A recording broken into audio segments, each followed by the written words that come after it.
Athéna. Athéna est l'une des déesses les plus célèbres du monde. Mais connais-tu vraiment son histoire? Elle commence lorsque Zeus, le roi des dieux, tombe fou amoureux de Métis, une nymphe aussi jolie que rusée qui possède un pouvoir extraordinaire, celui de se transformer en toutes sortes de choses. Ils filent le parfait amour, et bien vite, Métis attend un bébé. Zeus est sur un petit nuage, mais les événements, chez les dieux, sont souvent imprévisibles et une prédiction va venir chambouler le bonheur du jeune couple. Tu vas voir. Alors que le bébé va bientôt naître, Gaïa, la déesse de la terre, fait à Zeus une révélation terrible. Tu vas avoir une petite fille, puis un garçon, mais sache que ce dernier va te voler ton trône. Zeus, qui veut éviter cela, a une idée. Il va utiliser le don de Métis pour se débarrasser d'elle et l'empêcher d'accoucher de leurs enfants. Un soir, pour jouer, il lui demande de se transformer en lionne, ce qu'elle fait. Puis il la défie de se changer en une minuscule goutte d'eau. Pas de problème, mais voilà que Zeus l'avale aussitôt. Il pense ainsi être à l'abri du danger. La vie reprend son cours normal. Mais depuis qu'il a avalé Métis, Zeus souffre de violents maux de tête. Il va voir Héphaïstos, le dieu de la forge, pour lui demander de l'aide. « Je vais t'ouvrir le crâne, et l'on va voir ce qui te gêne », lui répond Héphaïstos. Sitôt dit, sitôt fait. Il prend une hache et fend la tête de Zeus. Et, ô surprise, il en sort une jeune fille, armée d'une lance et d'un bouclier, qui pousse un cri assourdissant. C'est Athéna, la fille que Métis attendait. Et son apparence ne laisse pas de doute. C'est une déesse de la guerre. Zeus est très fier. Comme la petite Athéna n'a pas de maman, Zeus la confie au dieu des fleuves, Triton. Il a lui-même une enfant, appelée Pallas. Les deux filles deviennent très vite de grandes amies. Un jour, elles décident de jouer à la guerre. C'est dangereux car elles ont de vraies épées. Zeus, voyant cela, s'interpose et dévie les lames.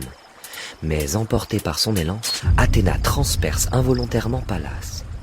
Bouleversée, elle déclare « Pour que l'on se souvienne toujours de ma sœur de cœur, je vais changer de nom. Je serai Pallas Athéna. » Et ça va devenir l'un de ses surnoms. En grandissant, Athéna se prend d'affection pour les humains qui vivent sur Terre, mais dont le mode de vie est encore à ses tout débuts. Ils ne savent même pas faire du feu.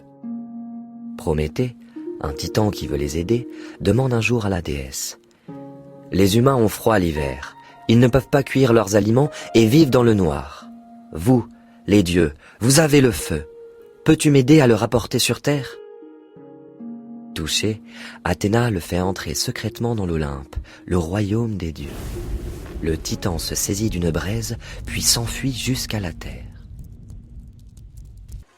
Les hommes, qui ont maintenant le feu, s'organisent peu à peu et leurs conditions de vie s'améliorent.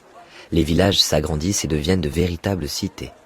Zeus décide que chacune d'entre elles sera placée sous la protection d'un dieu. Les divinités se répartissent donc les cités. La plupart arrivent à se mettre d'accord, mais une dispute éclate entre Athéna et Poséidon, le dieu de la mer, car ils veulent tous les deux s'occuper de la région de l'Attique. Zeus, qui doit les départager, annonce. Celui qui fera le don le plus utile aux habitants de la région en deviendra le protecteur. Poséidon fait jaillir un bassin d'eau de mer où pourront avoir lieu les jeux nautiques dont les Grecs sont amateurs. Il offre aussi un cheval de guerre réputé invincible. Mais si Athéna est la déesse de la guerre, elle est aussi celle de la sagesse. Maligne, elle propose aux habitants un cadeau plus pacifique et utile au quotidien. Elle fait sortir de terre un olivier et déclare « Cet arbre aux fruits juteux sera un symbole de paix et d'abondance. Il vous nourrira des années durant et se multipliera à l'infini. » Les habitants votent et choisissent Athéna. Athéna devient donc responsable de l'Attique.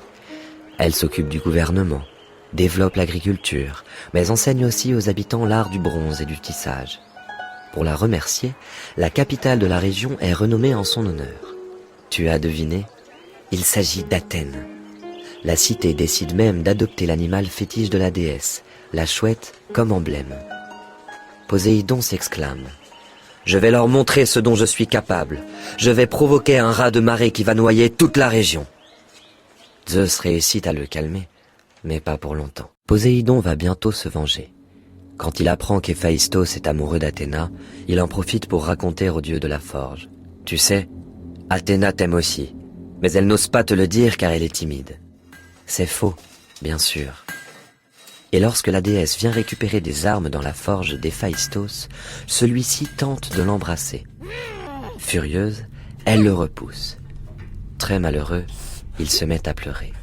Athéna essuie ses larmes avec un chiffon qu'elle jette ensuite par terre. C'est ainsi que naît Érictonios, qu'elle élèvera et qui deviendra roi d'Athènes. Athéna n'est pas uniquement la protectrice d'Athènes. Elle apporte aussi son aide aux héros. L'un d'entre eux est Jason, un prince dépossédé de son trône par son oncle.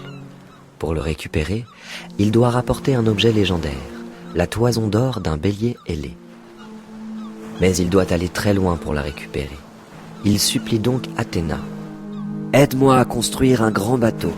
Je l'appellerai Argo, et avec mes amis, nous irons jusqu'au pays où se trouve la toison et nous la ramènerons. » La déesse accepte, mais cette expédition n'apportera que des malheurs à Jason.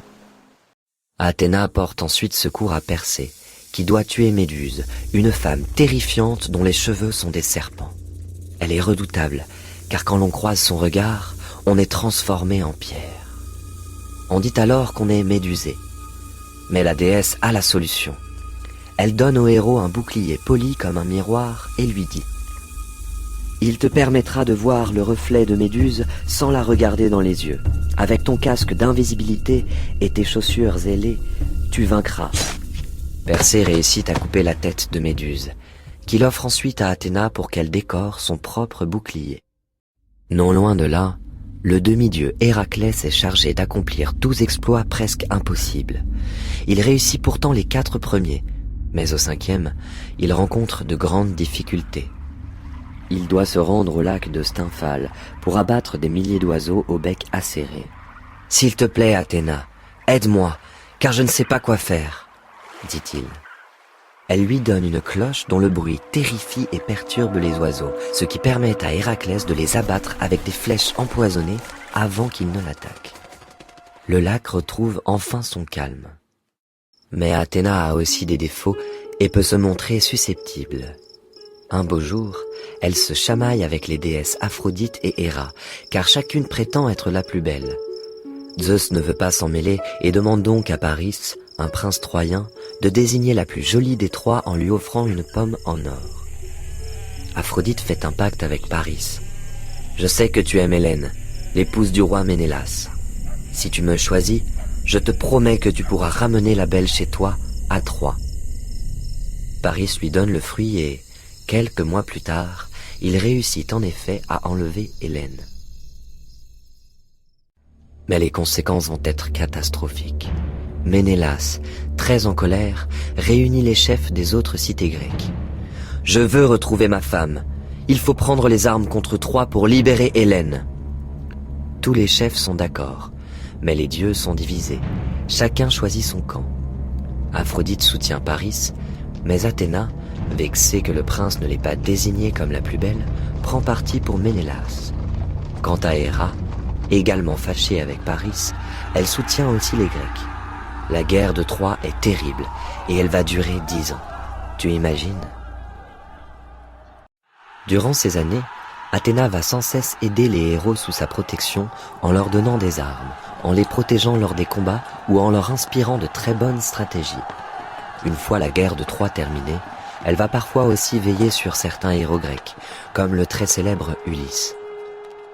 La déesse est une fidèle alliée, mais tu as pu t'en rendre compte. Il vaut mieux ne pas provoquer sa colère. À la fois redoutable guerrière, fine stratège et sage conseillère, tu comprends pourquoi Athéna est l'une des figures les plus célèbres de l'Olympe.